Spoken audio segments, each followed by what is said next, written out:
Hey everyone, how are you? Off the record with Vinny B. So, do people hate Donald Trump that much where they'll put a socialist in office in New York?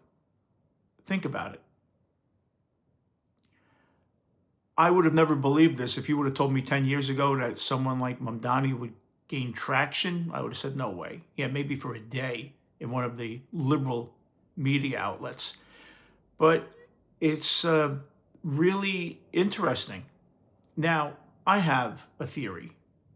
I may not be right, but I've lived 64 years and I've been right, hopefully more than I've been wrong. I'm being generous to myself there.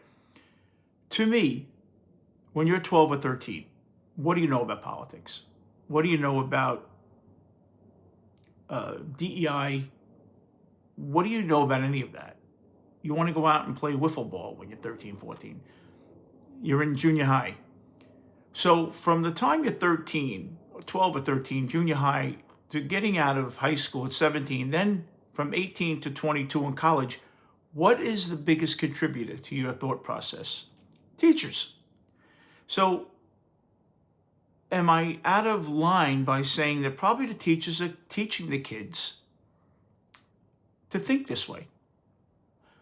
You know, as a teenager, you probably thought your parents were wrong about everything.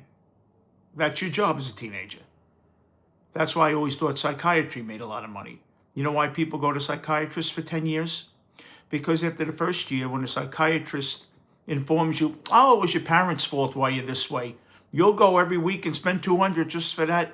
Good, I'm okay. It wasn't my fault.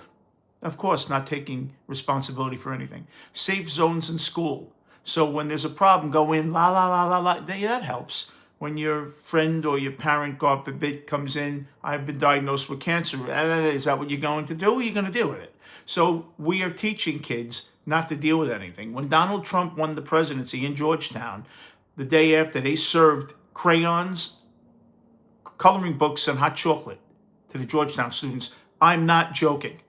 Okay? Can you imagine this is what we are entrusting our future to? I'm not saying you have to like Donald Trump. Listen, he does nothing for himself in terms of ingratiating you.